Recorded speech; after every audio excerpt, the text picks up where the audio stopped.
Hello again, everyone, and thanks for watching. I'd like to point out something really interesting that pretty much everybody missed. The media, I didn't read about it anywhere in the media, see anything about it, nobody talked about it.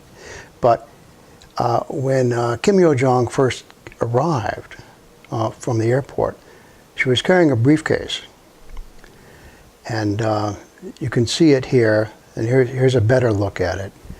And then here's a close-up of the briefcase she's carrying. And you know, I took these images from a short piece of video.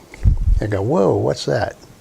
And after the meeting, you can see her coming out with, this is the initial meeting, with President Moon Jae-in of South Korea, and also Kim Yo Jong as the chairman of the Presidium of the DPRK.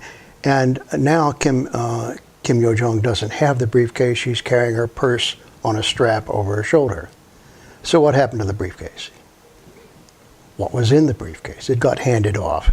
And what kind of a briefcase was it? Well, it was a, as close as I can tell, it was a Samsonite standard. That's as opposed to the slimline. The slimline briefcase is something that junior executives carry back in the day, in the 50s and 60s and whatever. The junior executives carried the slim one because they had less to put in it. But somebody that was really important, like a full partner in a law firm or an executive with the corner office, he carried the big one because he had more stuff to put in it, right? And here's a picture of the Samsonite standard that I found on eBay. It's one for sale. And I believe this is the one that Kim Yo Jong was carrying, the Samsonite standard. So what happened to it? I mean, it got handed off. The better question is what was in the briefcase? She handed it off. Well, we can guess. And there's several guesses we can come up with. The first guess is, was it her lunch? Did she have her lunch in it? Well, probably not her lunch because she was going to be fed. She was going to get lunch and dinner and whatever else. She was a guest of the South Korean government. So was it a spare pair of footwear? Probably not, because she was going to be chauffeured all over the place in Hyundai Genesis limos. So she didn't probably have to do very much walking. She was there as a diplomat and not a tourist. So was it a gift? Maybe there was a gift from Kim Jong-un to President Moon in the briefcase. Well, the kind of gifts that heads of state exchange is usually bigger than fits in a briefcase. So we can rule out the idea of a gift. So there's probably documents of some kind. I mean, a briefcase carries paperwork, right? So it's a safe assumption to say that there's some kind of documents in the briefcase. So now we get to play the guessing game. What kind of documents? Well, we don't know for sure. And nobody does. So we can take a guess. You can guess as well, and your guesses may be different from mine, in which case, leave your guesses in the space provided below. So my guesses are these. The first document, there are several documents in the briefcase, and the first document was a personal letter from the Supreme Leader, Kim Jong-un of North Korea, to President Moon Jae-in of South Korea. And the letter probably read something like an informal letter, you know, whatever. You know, dear Jae-in, hope you're doing well, yada, yada, yada. And Ri-Sol-ju sends her love to your lovely wife, Kim Jong-soo. Something like that. The second document was probably a letter of introduction. Here's Kim Yo-nam and Kim Yo Jong. So that would be that. There might have been a letter of invitation. I'm almost sure there was a letter of invitation in there from Kim Jong-un to President Moon Jae-in. We'd like to have you come over, having a barbecue, a party, meet some friends, whatever. Something like that. But finally, and kind of most important, I think there was probably a document in that briefcase that was a letter of authorization or a document of authorization. And this would have been the serious one. This states that Kim Yo Jong is authorized to speak for the Supreme Leader. In other words, her words are his words. In this way, she functions something like an ambassador plenipotentiary. Back in the day when ambassadors were sent across the ocean on sailing ships. And so they're isolated from the court. And so they had to speak. They couldn't get a message back. You know, well, he's offering this deal. You have a counteroffer. No, the ambassador does all the negotiating himself. So here, Kim Yo Jong would have been, in a way, kind of like an ambassador plenipotentiary, but in fact that her words would be the words of her brother, Kim Jong-un. So in this thing, she was more than a messenger. It was more than a handoff of a briefcase. In this case, it was Kim Jong-un, Kim Yo Jong to President Moon. So that message in there. And I would be intrigued. I would be really interested if they met in private, just Kim Yo Jong and President Moon for 15 minutes, a half an hour, 45 minutes, just to speak about something and probably express to President Moon the gravity of the situation as Kim Jong-un saw it. That it really is extremely important that the two sides get together because of so on and so on and so forth.